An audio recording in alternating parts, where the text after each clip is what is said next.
There is a document that decides who gets your 401k when you die. It is not your will. Most people have never read it. A lot of people cannot remember filling it in. Here is the short answer. Your 401k does not pass through your will at all. It goes to whoever is named on the beneficiary form your plan holds. That form beats the will every time. So if you wrote a will in 2019 leaving everything to your children and your beneficiary form still says the name of somebody you were married to in 1994, the form wins. The will does not get a vote. That is the part most people know once you tell them. Here is the part almost nobody knows, and it is the reason I wanted to make this video. If you are married, there is a federal law sitting on top of all of it, and it may override the form as well. Under a federal law called ERISA, a married person's 401k has to be paid to the surviving spouse. Not usually, has to be.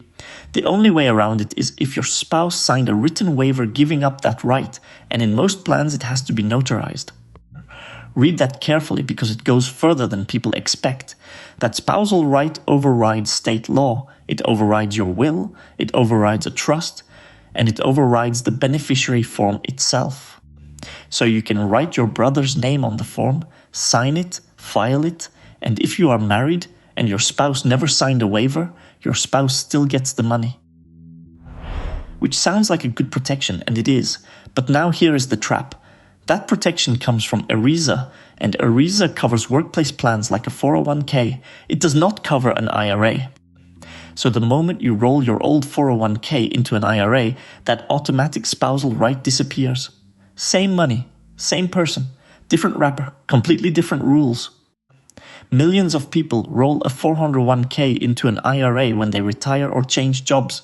It is normally sensible, but almost nobody is told that the protection their spouse had a week ago is now gone. And from that point, the beneficiary form really is the final word.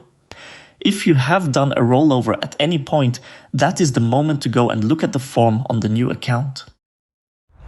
Now let me deal with the situation that causes the most damage, which is nobody being named at all. If your beneficiary form is blank or the person on it died before you did, your plan does not just guess. Most plans have a default order written into the plan document. Usually the spouse first, then children split equally, then the estate or next of kin. That order is set by the plan, not by you, and plans differ.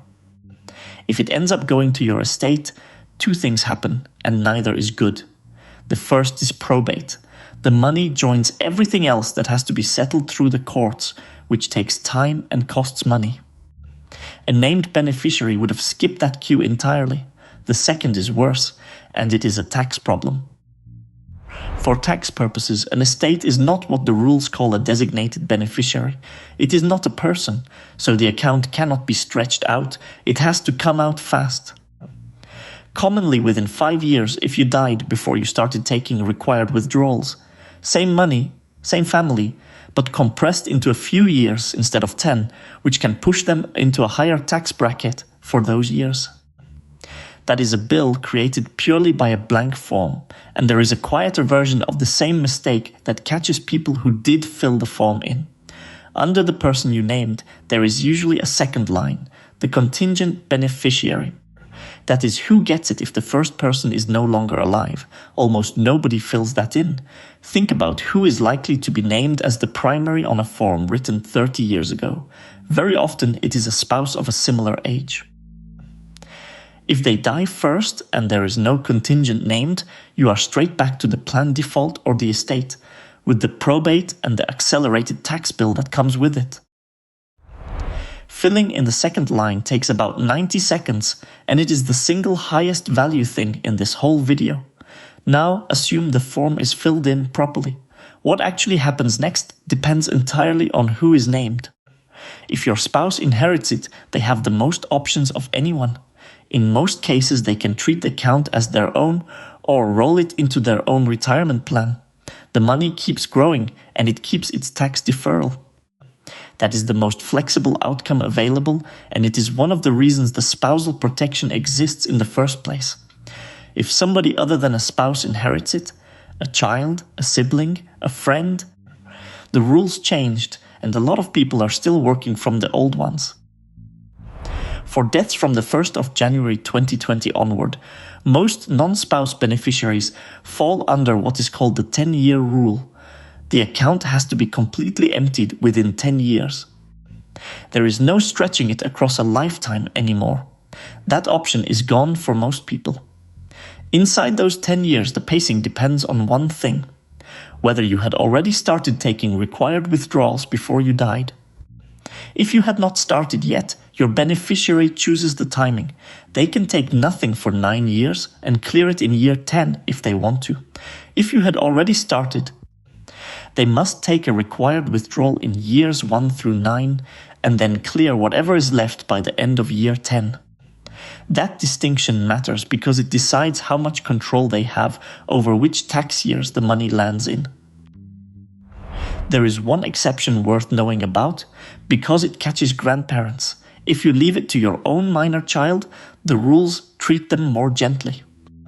They can take smaller withdrawals based on their own life expectancy until they turn 21, and only then does the 10-year clock start running.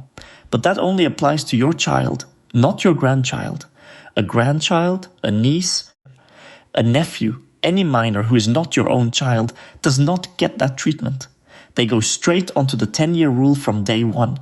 And either way, a minor cannot legally manage an inherited retirement account themselves. Somebody has to be appointed to oversee it until they are old enough, and if you have not arranged that in advance, a court may end up deciding who that person is. So naming a grandchild directly on the form is rarely as simple as it sounds. It is worth a conversation with somebody before you do it. Which brings us to the tax itself, and this is where the type of account you have finally makes a difference. A traditional 401k was funded with money you never paid tax on. So when your beneficiary takes it out, it is ordinary income to them in the year they take it. The tax was never avoided, it was only ever postponed, and it lands on whoever inherits it. A Roth 401k works the other way round. You already paid the tax going in. So withdrawals are generally tax-free for your beneficiary, as long as the account had satisfied the 5-year holding rule before you died. And where it is tax-free, the usual thinking flips. There is no tax reason to rush. Letting it sit and compound through the 10 years is normally the stronger position. So here is everything in one place. Your will does not control your 401k. The beneficiary form does. If you are married, federal law puts your spouse ahead of that form unless they have signed it away.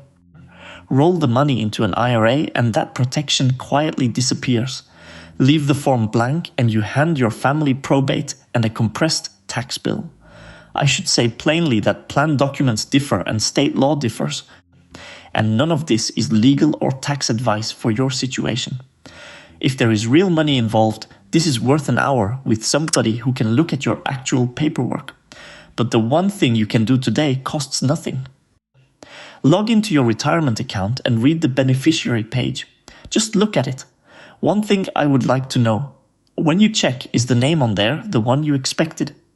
Tell me in the comments, because I suspect a lot of people are about to get a surprise.